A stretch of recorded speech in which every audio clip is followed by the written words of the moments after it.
In today's video, I'd like to continue talking about historical Spanish evolution, and this is going to be a little bit of a shorter video today, but I would like to talk about one sound shift going from Latin into Spanish that I find very curious and very interesting as well. One thing that happened in the evolution of Latin into Spanish was the shifting of these liquid sounds between an L sound and an R sound, this R sound and this L sound. These liquid sounds, they tend to be unstable as far as I can see in a lot of languages. So if you look at the way that an R sound is pronounced in different Romance languages or in different European languages, we can see that the R sound has a lot of different ways in which it's realized.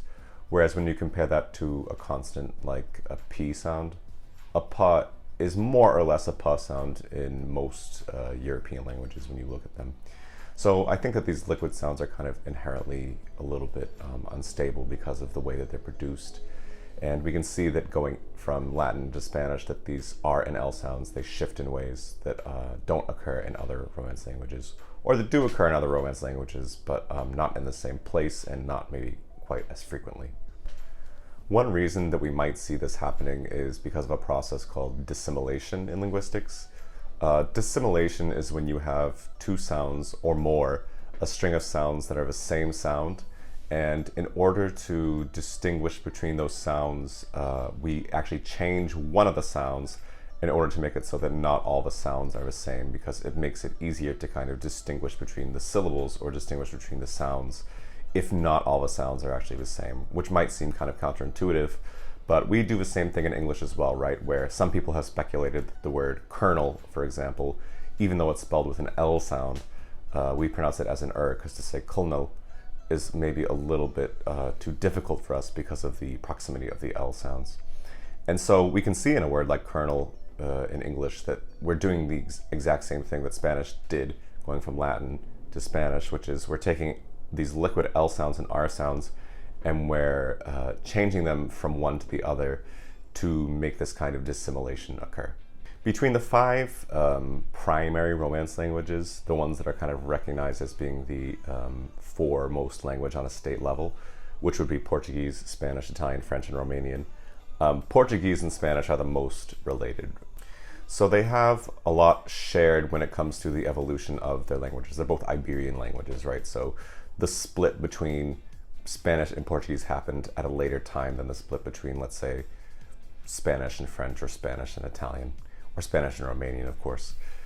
So we can see in a lot of these words that I'm about to give as examples of this kind of dissimilation between L and R, that sometimes the Portuguese word will coincide with Spanish and sometimes it won't.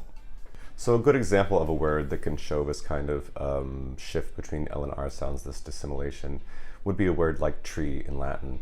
The word for tree in Latin is arbore. In Portuguese, I have the word árvore. In Spanish, I have the word árbol.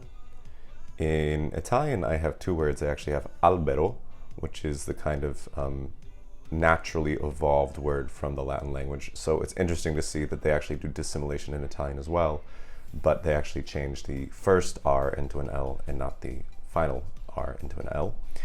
And then we also have the word in Italian arbore, but that is a word that was reintroduced into Italian as a kind of learned word from Latin, which I talked about a lot in my last video with Spanish, this kind of difference between inherited and learned words. In French, I have the word arbre, and then in Romanian, I have the word arbore.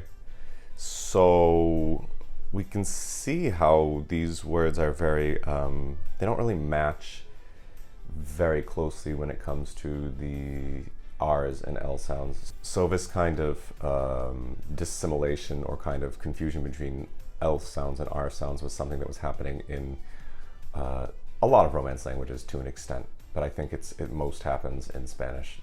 Another example of a word that does this is a word in Latin like parabola, which parabola,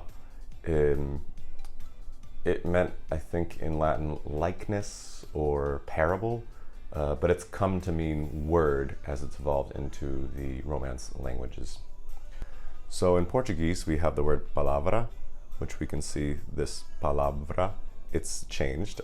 We have in Spanish the word palabra, which is more or less the same as Portuguese. So we can see that the way in which they've shifted those L and R sounds to match. In Italian, I have parola, which again, we can see that there is no shift between the L sound and the R sound in the first syllable. In French, I have the word parole, which we can again see no shift. And then in Romanian, I have the word parole, which again, we can see that the R sound remains an R sound at the beginning and it does not shift to an L sound like it did in Portuguese and Spanish. One final word to look at could be the Latin word periculum, which means danger. And in Spanish, actually, we can see that the R sound and L sound become swapped completely, where the R sound of periculum becomes an L and the L sound becomes an R. And that's something that happens in Spanish, but does not happen in the other 4 Romance languages that I tend to compare it to. So in Portuguese, I have the word perigo. In Spanish, I have peligro. In Italian, I have periglio. In French, I have péril.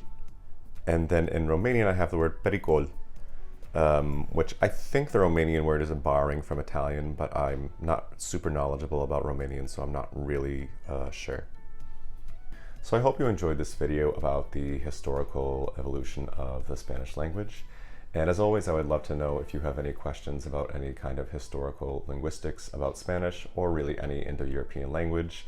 I tend to focus more on the European than the Indo side, but I am going to be starting my studies of Sanskrit soon, so hopefully in the future I'll be able to come up with some videos talking more about the kind of more Eastern side of Indo-European languages, which I think are often neglected. So if you enjoyed this video and you want to see more videos like this, subscribe to my channel, Mappa Mundi Languages, and I'll be releasing a video about linguistics every Friday.